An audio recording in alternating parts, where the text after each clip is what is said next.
peace in Europe. A very pertinent topic, given the war in Ukraine just entered its 6th month last week, on the very same day that Ukraine marked its Independence Day. Now, for this discussion, I'll be delighted to say we'll be welcoming up on stage the Ukrainian politician Yulia Tymoshenko, the former twice-serving Prime Minister and one of the main faces of the Orange Revolution. We'll also be joined by Himari Nemria. Welcome. We're also being joined by, she's accompanied by Himari Nemria. That's, of course, the first Deputy Chairman of the Foreign Affairs Committee of the Parliament of Ukraine. So a very warm welcome to you as well. And to get the view, ladies and gentlemen, and the perspective from the European Union, from Croatia and from Poland, we'll also be welcoming Kolinda Grabar-Kitarovic, the former President of Croatia. You can join me up here on stage. Good to see you.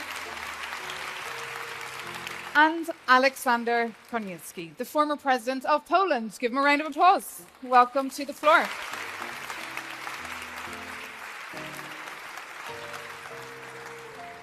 So thank you so much for being with us. And thank you to our audience for your attention. Now, you'll be speaking in your native tongue of Ukrainian, and you'll be helping out with a little bit of interpretation there, so thank you so much for that. So my first question today would be to Yulia Tymoshenko. That idea of a peaceful Ukraine, where millions of Ukrainian families can go back to, it still looks very far away. So my question to you is, when will this be a reality, do you think? Now, the most difficult question is, when will the war end and where is the path to peace? Today in the world, it's considered there are two paths to peace. One path is the path of winning on the battlefield.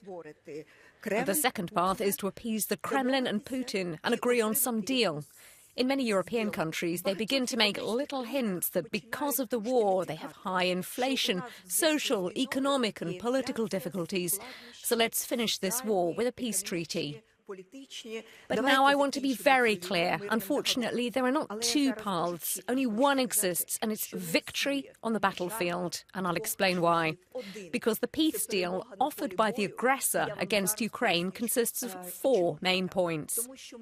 We have to leave them the territories they conquered and accept this fact, concede to them and thank them for taking away part of our territory.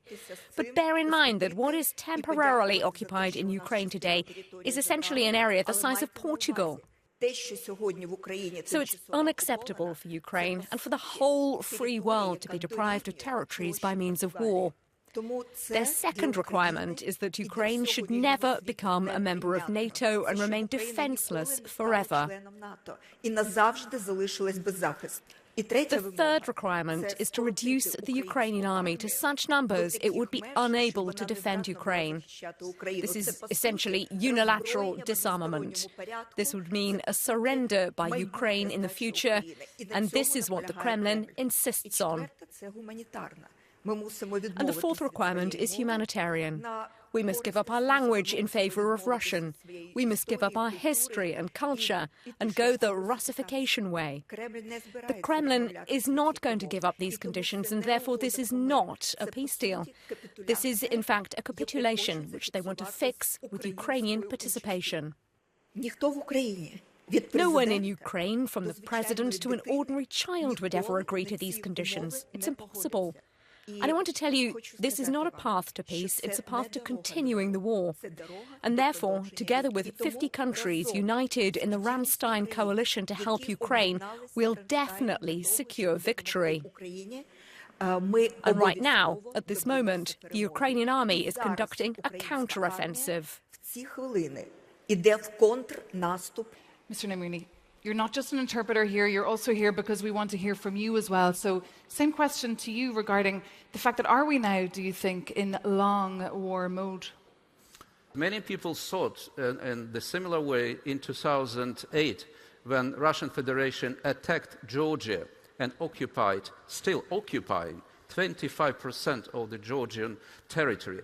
Many people thought the same way in 2014 when Russia annexed Crimea and occupied a significant part of my homeland, Donbass. They thought that would be enough for Putin because the only thing he cares really is Crimea. And if Crimea is negotiable, then he will not move further. Not the case. He is moving further.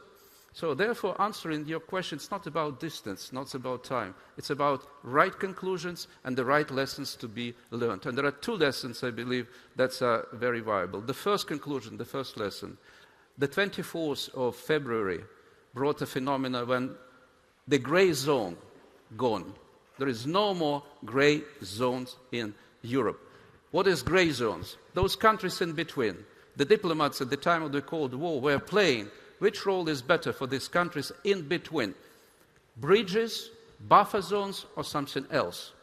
But the very fact that Finland and Sweden, when the war has started, decided to join NATO and not willing to be anymore in the security vacuum in between is a very powerful lesson to be learned by others, and not just in Europe, but also in such regions like Indo-Pacific. And the second conclusion and the lesson to be made, what is the value of something that's called security guarantees? For Ukraine, it matters a lot, because in 1994, Ukraine gave up third largest nuclear arsenal in the world, larger than UK, France, and China combined, in exchange of joining the Non-Proliferation Treaty. The third largest nuclear arsenal consists of 2,000 strategic warheads, or 176 ICBMs, intercontinental ballistic missiles, 44 strategic bombers, and 2,500 tactical nukes. All those were transferred to Russia and destroyed. And in exchange, Ukraine received security guarantees in the form of Budapest Memorandum, signed by the President of Russia Federation, Yeltsin at that time, President of the United States, Bill Clinton, and Prime Minister of the United Kingdom, John Major. But when the war has started, and Ukraine said, look, we have a security guarantees of the territorial integrity, sovereignty, and independence. And one of the guarantors attacked Ukraine. So then the international institution and other guarantors were not able actually to deliver the promise. So this is a precedent not just about Ukraine. How you could dare to negotiate to ensure something serious with countries like Iran, North Korea, or others, when something given to countries that were denuclearized voluntarily, that the promise has been broken and security guarantee proved to be woolly guarantees. So this the lessons. Unless we learn these lessons, not just Ukraine, but all others, I think we're doomed to repeat the same, but in a more horrible, ugly way, sometime in the future. Quite a wake-up call there, Mr. Nermini. And just regarding lessons being learned, looking back perhaps at 2014, could Europe have done more then, do you think? Oh, absolutely. I think that we bear collective responsibility for what's going on in Ukraine today, for this open invasion that started on February 24th. I think that our collective reaction back in 2014 was slow. It wasn't strong enough. And in contrast to that, I think that the reaction that we saw after the February 24 open invasion, open war of Russia against Ukraine, one of the elements that President Putin had miscalculated was the speed and the depth of reaction of the European Union, of NATO, and of the global community collectively. Now, of course, the issue is whether that is going to stand. Looking at the situation currently in Ukraine, of course, short of an outright military victory, the only way to end a war is a diplomatic solution, for which right now I don't see incentives on either side, and especially not on part of President Putin, as I think that time is on his side. He has the means to wage a long war. The sanctions have hit the Russian economy. They have to be looked in combination with military, diplomatic, and other means. And he is preparing for a long war of attrition in Ukraine, this grinding war of incremental gains at a very high price, but also of attrition of our unity and of purpose and resolve in the West and in other parts of the world.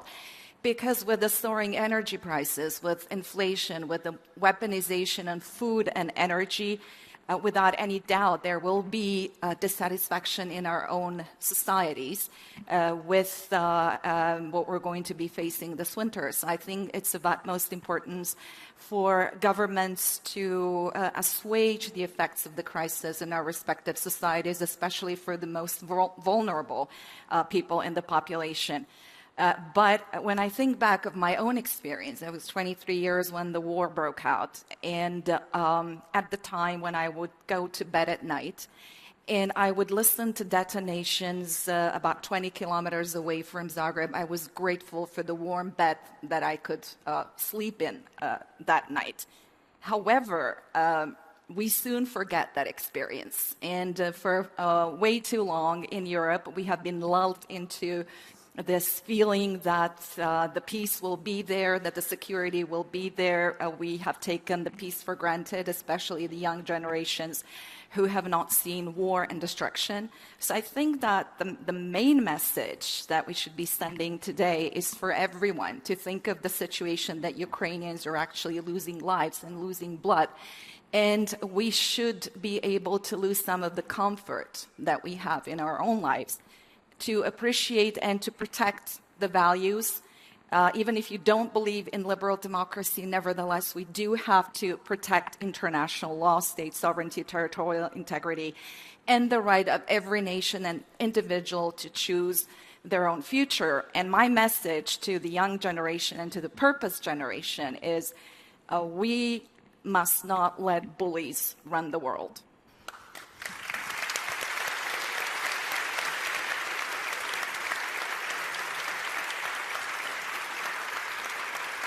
Alexander Kevkinsky, I'd like to get your view now. And just on that issue of unity, we've seen unprecedented unity back in March by European member states and capitals all coming together, taking decisions at a speed we hadn't seen for years. But is the momentum still there? Well, this is the next, let's say, so-called success of Putin. We were never so much united before. And because of this unprecedented aggression against Ukraine, we are united, and that is the first very important news value, and we have to continue this unity. And we have here a lot of young people, so please remember that Europe united is not only stronger, but is better. If Europe will be disintegrated, we have no chances in 21st century in this global processes which we can observe. We have strong competitors, sometimes enemies. Russia is enemy. China is a strong competitor. Probably next month we'll see China as an enemy as well because of quite likely aggression against Taiwan. So the first message is united Europe is stronger, is better, and that is a good space for all of us and for you, young generation as well. I'm afraid, of course, because, life is life. And we know that the people, they have very limited patience. So I'm very much afraid about everything what will happen during winter time.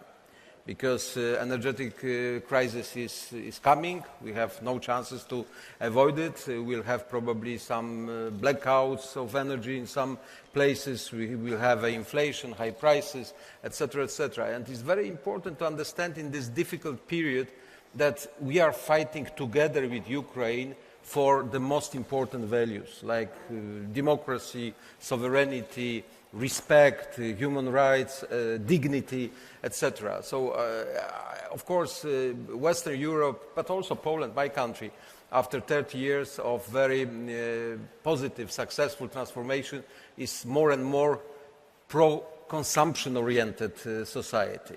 So, for us, it's not easy to accept that the conditions of life will be worse or can be worse. But it's necessary to understand that that is such time, that is such period of the history when we have suffered because we are fighting for much more important values, for much more important things. And our generation, my generation, your generation, were never confronted with such challenge.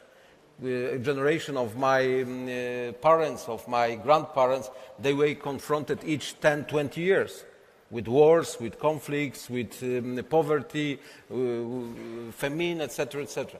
So that is for us and all of us really difficult but very important challenge, and we have to pass this exam successfully, because that is important for our future. And last remark, as is Russia. I tell you, I participated in some discussions, and one of the elements of such controversy was, it's a Putin's war against Ukraine or it's Russia's war against Ukraine. Because it would be easier probably for all of us to say, well, that is a Putin's war, because his obsession is to rebuild great Russia, to rebuild the empire, and of course to rebuild the empire he needs such big great country as Ukraine, like Belarus and some Central Asian countries. It would be probably easier to understand that if we will change, or someday Putin will be changed in Kremlin, we'll have a better situation. We can open new chapter in the relations with Russia. But I tell you, knowing Russia quite well, and I read a lot of books. Today you had some hours before Anne Applebaum, and she told us that the liberal history of Russia, that is such period and maybe zero period, that never existed. Of course, we had some liberal ideas or leaders, but it never was successful. So, unfortunately, in my opinion, that is a problem, because that is Russia's war. That is very much connected with Russian understanding of the world, Russian understanding of position of Russia in this world. That is a lot of imperialistic sentiments, and Russia never decided to discuss openly inside this country the problem of the past, of the Tsarist time, of Soviet Union, etc. This idea of Russian greatness, of Russian territories, that is something what is unfortunately very deep in Russian mentality. Why I'm speaking about it? Because we have to be prepared that even in one day Putin will finish his the presidency, and we'll have a next generation of leaders. The situation, especially concerning Ukraine, can be the same. Because for this great Russian idea of own country, of the role in the world, Ukraine is a crucial part. And because they want, Russia wants, with Putin or without Putin, or with some Putin successor, Russia wants to have full control over Ukraine. This conflict is for a very, very long time. But we can win. We can win, and Yulia told you very important things. If we will support Ukraine, if we will deliver supply weaponry, if we will give strong financial support for Ukraine, seeing determination of Ukrainians, seeing how they are courageous, how they are skillful, how they use all these new weapons, it's a chance that in this fight between democracy and authoritarianism, Ukraine will help to all of us to win, and democracy will have a chance for the next decades. And that is one element, to fully support Ukraine, and second is, of course, our unity. Without unity of the West, I think about European Union and the United States, we have no chances to win in this global confrontation between democracy and authoritarian ideas.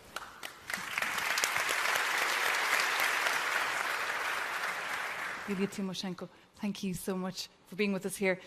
Mr. Namaria, thank you so much as well for your interpretation and also for your insights. Kalinda Graba-Kitarovich, thank you so much as well for being with us. And Alexander Krafniewski, thank you so much. And thank you so much to our audience.